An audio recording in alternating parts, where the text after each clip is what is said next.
This is the BBC. This podcast is supported by advertising outside the UK. BBC Sounds. Music, radio, podcasts. You're listening to Wednesday's episode of The Archers from BBC Radio 4.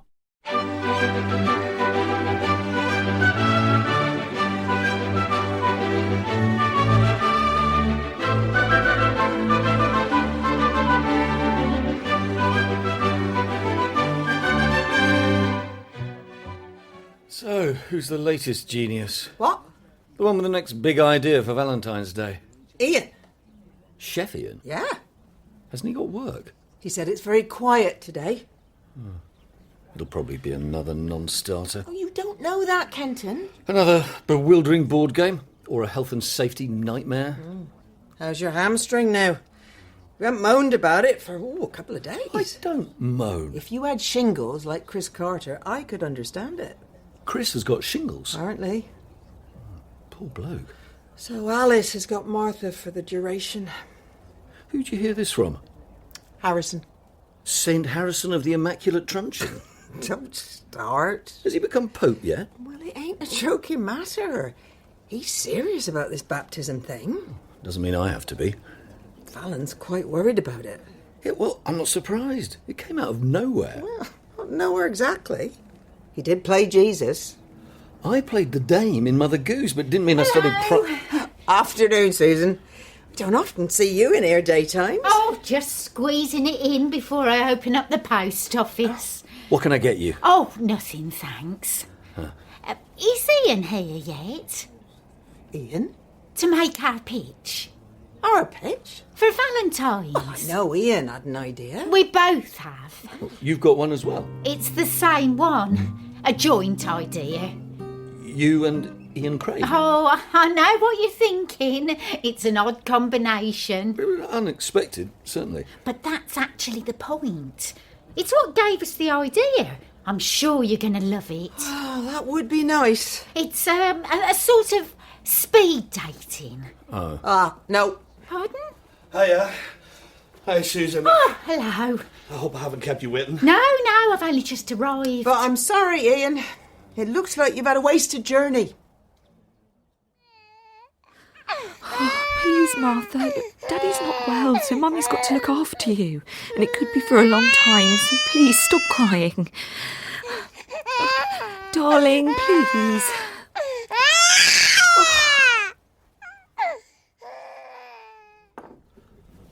It is speed dating, but not as you know it. Oh, is that so, Mr. Spock? We've been here before. The trouble with speed dating is it only appeals to a limited number of people. Yeah, they've got to be available. Well, not just available, but actually looking for someone and all. Yeah. Oh, this isn't that. It uses the format of speed dating. Yeah, but people sat at tables and other people moving round. Limited time for each conversation. But it isn't for people who are looking for love. Well, it might be, but that will be a side effect. Oh, you're losing me here. Well, think of it as a social speed dating. Social? Anyone can take part, married, single. Old, young. And the aim isn't to find a partner, it's to make new friends. Oh. Like us. Like? Me and Ian. Yeah, well, until last night, we never realised how much we've got in common. No, but Adam invited me round for the evening. And we got on like a house on fire. So you'd be creating opportunities like that for other folks? That's it, Jolene. People who wouldn't normally talk to each other. Well, obviously, not everyone will hit it off, but hopefully some people will make new friends. You never know. Some of them might find themselves attracted to another person. But even if most of them have a laugh and a chat and it doesn't go anywhere, well, that's not a bad way to spend an evening. Hey, what do you think, Kenton? I think they might be onto something. Oh, how is our little Martha? Oh, it's your granny, Martha. Tried to behave for her. Oh, are you still feeling poorly, Poppet? Those nasty spots making you uncomfy. Oh, have you spoken to Phoebe recently, Alice? No. Kate seems to think she's got a boyfriend. Well, I haven't seen either of them. Chap called Salil. Do you remember him? What? Who? Are you all right, Alice? Not really. Martha's not been great. Well, she doesn't look too bad. Come to Granny. Oh, there. I've been up since 5 with her. Oh, dear. She just won't settle. Not too hot, are you, darling? I just don't know what to do, Mum. Now, what can I do to help? Actually, Washing or ironing or... Hey, what about a nice lunch? can you take her? Out for a little walk? Oh, yes, give you a break. No, more than that. Can you look after her? I don't understand. I can't do this. Look, I'm all right when she's well and things are going okay, but it's too much. I'm not up to it. But, well, it's only been a day or so. Exactly, and I'm already at the end of my tether. It might be days before Chris is better, weeks. And you want me to care for Martha full time? Just until Chris is well enough to have her back. Alice, I'm sorry, but I don't think that would be a good idea. I'm desperate, Mum. I can understand you're still getting used to having Martha here on your own, and it's natural to be nervous. I'm not nervous. I'm useless. No, darling, you are not. And I'll help you in any way that I can, and I'll give you a break if you need one, and let you have a nap if you're getting tired, but, you know, in the long run, it wouldn't be good for you or Martha if I took her off your hands completely. Please. I know what you're worried about. Looking after a poorly child is very stressful, and every parent goes through it. Every parent finds it upsetting and challenging. What you're feeling has nothing to do with you. Look, it's a natural part of parenting, Alice. Do you understand? I'm so scared, though. I know, but remember how you told us you were determined to be a great mum to Martha? Yes. Well, now's your chance to prove that you are. I do want to be a good mum. You already are, Alice. This is just another facet of it. Now look, why don't I help you get things organised here and then I'll leave you to it for a while? A while? How long? Well, I don't know. Well, a few hours, and I'll check back later this afternoon. Aren't you afraid it's going to be too much for me? That you'll have a drink, you mean? Yes. Yeah, I know that desire's always there, ticking away underneath. It is. But Alice, I have faith in you. And I know that you put Martha first. I have to, don't I? You can do this, darling.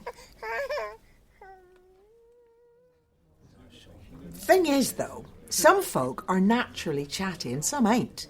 I mean, suppose they can't think of anything to say. Yeah, we'd need some sort of prompt. Well, you could have cards on each table.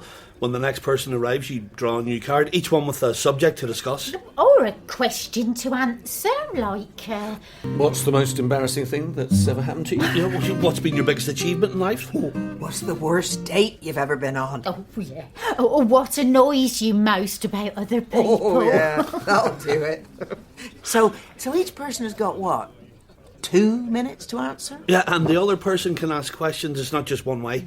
And then we ring a bell. Yeah, and people move on to the next table. How do we decide who's sitting down and who's moving round? Men and women? Well, might not be even numbers, though. I'll just allocate them randomly when everyone's arrived. Keep it simple.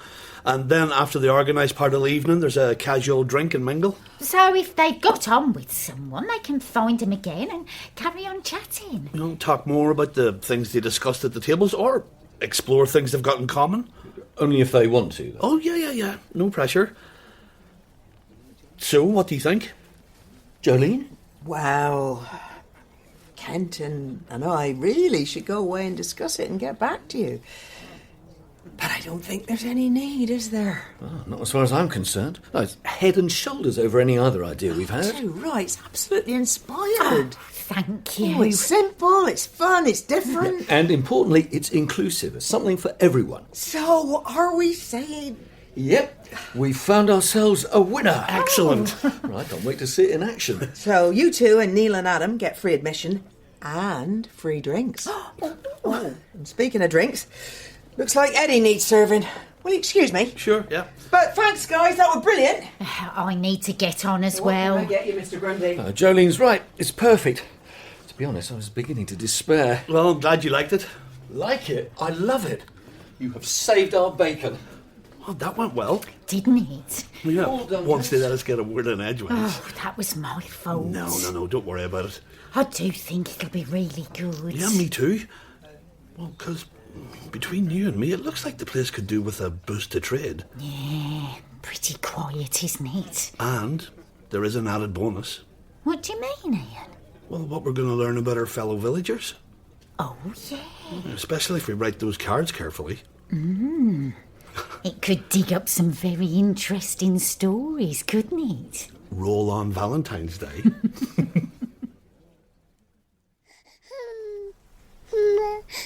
You are my sunshine, my only sunshine. You make me happy when skies are grey. You'll never know, dear, how much I love you. Alice? I'm in here, Mum. Oh, Please don't take my sunshine away. oh, look at her. So different from earlier. Oh, how's it been? I'll tell you downstairs.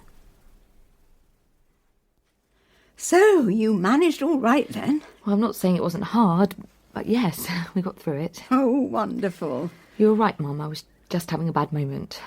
I'm really pleased you didn't take her when I asked. Well, I knew it was the right thing to do. Tough love. Well, I need it sometimes. perhaps we all do. I didn't want to let you down. And most importantly, I didn't want to let Martha down. That's what being a mother is. You should really be proud of yourself, Alice. Well, I find that quite hard, but I'll try. Certainly increase my confidence as a parent, anyway. So you think you'll be able to manage while Christopher recovers? As long as that offer of help still stands. Of course it does. Thank you, Mum. Have you had any thoughts about your supper yet? Oh, there's something I can heat up. Oh, all right. I've been thinking, Mum, did you say something about Phoebe earlier? Yes, I did. Sorry, I didn't really take it in. Kate tells me she's dating. Really? Oh, good for her. Well, it's someone she was at university with, a boy called Salil. Now I come to think of it, Phoebe had a bit of a reunion, didn't she, before Christmas? Met up with some of her uni mates. Perhaps that's what it changed, from a friendship into something more. Maybe. Kate thinks very highly of him anyway. Oh, dear. Oh, Alice. No, it sounds great. Yeah, nice chap by all accounts, with great prospects. We'd hope so, with a degree from Oxford. So? Oh, I'm really pleased for Phoebe. She works too hard, always has. At the expense of her social life, I mean. She needs to spread her wings a bit. There's more to life than rewilding. That's very true. I hope it works out for her.